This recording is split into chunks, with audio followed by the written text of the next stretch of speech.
8ನೇ ತಿಂಗಳು ನಮ್ಮ ಹೊಸ ಆರಂಭ. ಪ್ರಿಯ ದೇವರ ಸಭೆಯೇ, ಮೊಟ್ಟ ಮೊದಲನೇ ವಿಷಯ ನಾವು ಗಮನಿಸುವಾಗ 8ನೇ ತಿಂಗಳ ಆತ್ಮೀಯ ಪ್ರಾಮುಖ್ಯತೆ ಏನೆಂಬುದಾಗಿ ನೋಡುವಾಗ ನೋಡ್ರಿ, ನಾವು 8ನೇ ತಿಂಗಳಲ್ಲಿ ಕಾಲಿಟ್ಟಿದ್ದೇವಲ್ರಿ.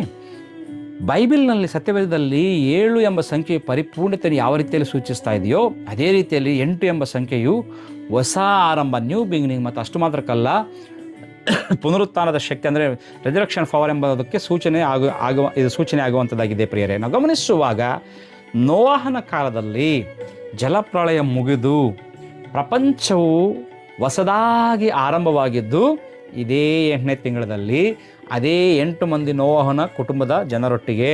ಅಂದರೆ ಗಮನಿಸಿರಲ್ಲಿ, ಕಳೆದ 7 ತಿಂಗಳುಗಳಲ್ಲಿ ನಾವು ಅನುಭವಿಸಿದಂಥ ಕಷ್ಟ ಆಗಿರ್ಬೋದು, ಕಾಯುವಿಕೆ ಆಗಿರ್ಬೋದು ಮತ್ತು ಶ್ರಮದ ಅಧ್ಯಾಯ ಏನಾಗಿದೆ ಇಲ್ಲಿ ನಾವು ಗಮನಿಸುವಾಗ ಅದು ಮುಗಿದೋಗಿದೆ ಎಂಬುದಕ್ಕೆ ಸೂಚನೆ ಆಗಿ ಇಲ್ಲಿ ನಾವು ಗಮನಿಸಬಹುದು. ಪ್ರೇರೆ, 2ನೇ ವಿಷಯಕ್ಕೆ ನಾವು ಹೋಗುವಾಗ ಹಳೆಯದನ್ನು ಬಿಟ್ಟು ಬಿಡುವಂಥದ್ದು, ಹೊಸದನ್ನು ಸ್ವೀಕರಿಸುವಂಥದ್ದು. ದೇವರ ವಾಕ್ಯ ಇವತ್ತು ನಾವು ಧ್ಯಾನ ಮಾಡ್ತಿರುವಂಥ ಏಷ್ಯಾ 43:18-19 ವಚನದಲ್ಲಿ ನೋಡುವಾಗ, ಇಂದಿನ ಕಾರ್ಯಗಳನ್ನು ಎಷ್ಟು ಮಾತ್ರಕ್ಕೂ ನೀವು ನೆನಪಿಗೆ ತರಲೇಬೇಡ್ರಿ. ಈಗ ನಾನು ಹೊಸ ಕಾರ್ಯವನ್ನು ಮಾಡ್ತಾ ಇದ್ದೇನೆ, ಅದು ಈಗಲೇ ಚಿಗುರಿಸ್ತಾ ಇದೆ ಎಂಬುದಾಗಿ ದೇವರ ವಾಕ್ಯವು ಹೇಳ್ತಾ ಇದೆ. ಹಾಗಾದರೆ ನಾವು ಏನು ಮಾಡಬೇಕಾಗಿದೆ ಪ್ರಿಯರೇ? ಗತಕಾಲದ ಗಾಯಗಳನ್ನು ನಾವು ಮರೆಯಬೇಕಾಗಿದೆ. ಕಳೆದ ತಿಂಗಳುಗಳಲ್ಲಿ ಸಂಭವಿಸಿರುವಂಥ ಸೋಲುಗಳಾಗಿರ್ಬೋದು, ಆ ಕಹಿ ನೆನಪುಗಳಾಗಿರ್ಬೋದು ಮತ್ತು ನಿರಾಶೆಗಳನ್ನು ನಾವೇನು ಮಾಡಬೇಕು? ಇಲ್ಲೇ ಬಿಟ್ಟುಬಿಡುವಂಥ ವ್ಯಕ್ತಿಗಳಾಗಿರ್ಬೇಕು ಪ್ರಿಯರೇ. ಹಳೆಯ ಪುಟವನ್ನು ತಿರುಗಿಸದೆ ಹೊಸ ಅಧ್ಯಾಯವನ್ನು ಬರೀಲಿಕ್ಕೆ ಸಾಧ್ಯವಿಲ್ಲ. ನಂಬಿಕೆಯ ಅಷ್ಟು ಮಾತ್ರ ಕಾಲ ಮುಂದಕ್ಕೆ ನಾವು ಹೋಗೋದಾದರೆ ನಂಬಿಕೆ ಕಣ್ಣುಗಳಿಂದ ನಾವು ನೋಡುವಂಥ ವ್ಯಕ್ತಿಗಳಾಗಿರೋಣ.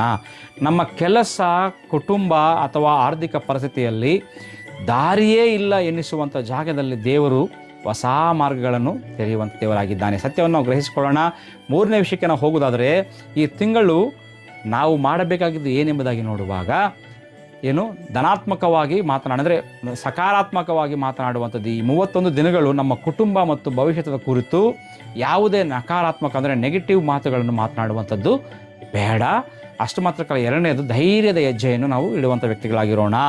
ದೇವರು ನಮ್ಮ ಮನಸ್ಸಿನಲ್ಲಿ ನೀಡಿದ ಹೊಸ ಆಲೋಚನೆ ಮತ್ತು ಯೋಜನೆಗಳನ್ನು ಭಯವಿಲ್ಲದೆ ಆತನ ಮೇಲೆ ಭರವಸೆಯಿಂದ ನಾವು ಮುಂದಕ್ಕೆ ಸಾಗೋಣ ಪ್ರೇರೆ. ಹಾಗಾದರೆ ಹೇಳೋಣ ದೇವರಿಗೆ, ಅಪ್ಪ ಪರಲೋಕ ತಂದೆಯೇ, ಆತನಿಗೆ ಸ್ತೋತ್ರ ಹೇಳೋಣ. ಈ 8ನೇ ತಿಂಗಳಿಗಾಗಿ ನಿನಗೆ ಧನ್ಯವಾದಗಳನ್ನು ಸಲ್ಲಿಸ್ತಾ ಇದ್ದೇನೆಪ್ಪ. ಕಳೆದ ತಿಂಗಳುಗಳ ಎಲ್ಲ ಭಾರಗಳನ್ನು ನಿನ್ನ ಪಾದದ ಬಳಿ ನಾನು ಬಿಡ್ತಾ ಇದ್ದೇನೆ. ಅಷ್ಟು ಮಾತ್ರಕ್ಕಲ್ಲ, ಈ ತಿಂಗಳಲ್ಲಿ ನೀನು ವಾಗ್ದಾನ ಮಾಡಿದ ಹೊಸ ಆರಂಭವನ್ನು ನಮ್ಮೆಲ್ಲರ ಪ್ರತಿಯೊಬ್ಬರ ಜೀವನದಲ್ಲೂ ಸಹ ಬಿಡುಗಡೆ ಮಾಡಿ ಎಂಬುದಾಗಿ ಎಲ್ಲರಿಗೋಸ್ಕರ ನಾವು ಕೇಳಿಕೊಳ್ಳೋಣ. ಅರಣ್ಯದಂಥ ಪರಿಸ್ಥಿತಿಗಳಲ್ಲಿ ಹೊಸ ದಾರಿಗಳನ್ನು ಉಂಟು ಮಾಡುವಂಥ ನೀನು ಎಂಬುದಾಗಿ ನಂಬ್ತಾ ಇದೆ. ಪ್ರತಿಯೊಬ್ಬರ ಕೆಲಸಗಳು